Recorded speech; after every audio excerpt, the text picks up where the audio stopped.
headquarters of common sense. Talk Radio. Angela, a dramatic day in Westminster. Now, we've just heard recently that Number 10 has committed to publishing the full Sue Gray report. From what is out today and what's in the public domain already, what's your take on things? Well, I think the Prime Minister has had to commit to that because you could see from his own Conservative MPs as they left the chamber in disgust that they were going to demand it, and the Prime Minister was still trying to say that he wasn't confirming whether he was going to do that. But it's clear from the report that we got today, the update, that the Prime Minister presided over many parties and gatherings. The 12 of the 16 have been referred to the Met Police, that there was a lack of leadership.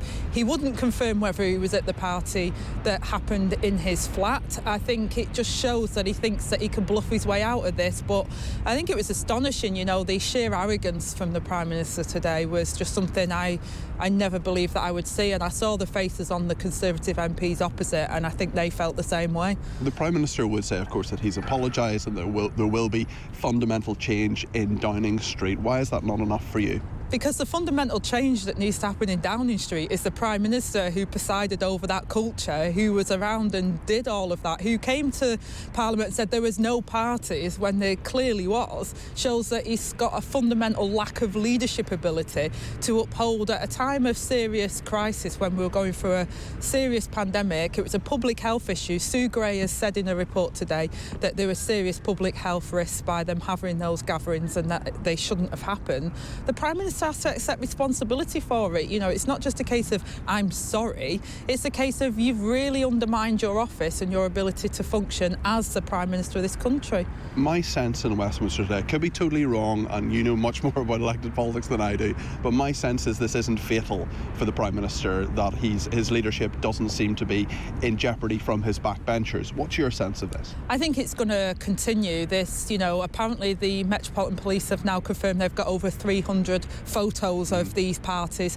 Can you imagine being a member of the public and being triggered after not being able to see your loved one and going through the sacrifices they went through to see pictures of people laughing and joking and getting drunk in Number 10 at a time when everybody else was not able to see their loved ones, some of which died without having the opportunity to say goodbye?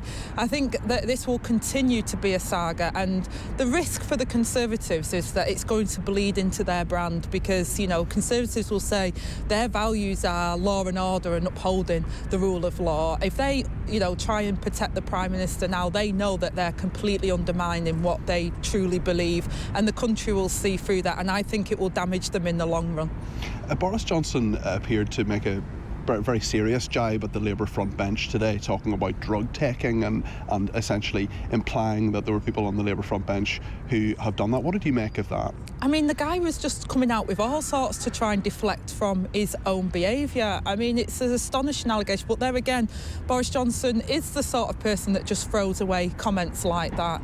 It's disgusting. Today he's been found to have breached the rules. He's been found to be showing lack of leadership, and at a day where he should have been apologising and really understanding how people feel about the sacrifices they made, he was trying to deflect from him. This is what he does. He's a master at it. He tries to deflect, say, it's not me, it's the civil servant, it's not me, it's my staff, it's not me, it's the Labour Party.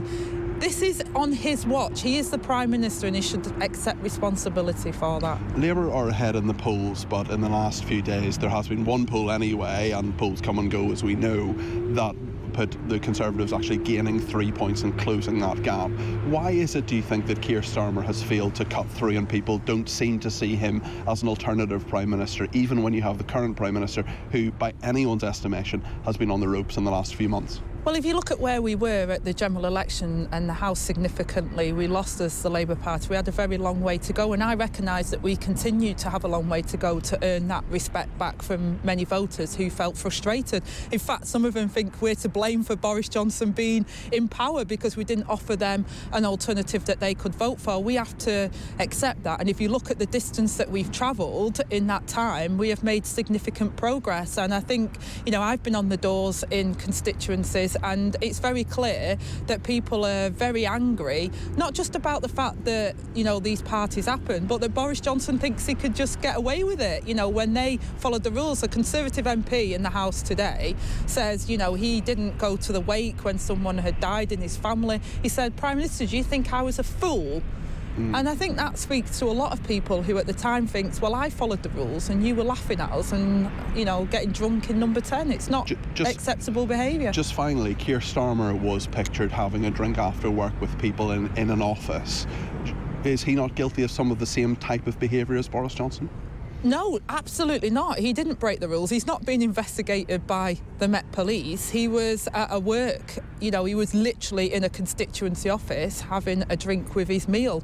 That's very clear. You know, what's happened with number 10 is systematic, flagrant abuse of the rules and then trying to get away with it and lying. And, you know, we've now got, out of the 16 parties that happened, 12 of them are now referred to the Met Police for investigation. I think that shows you exactly what the Prime Minister was up to.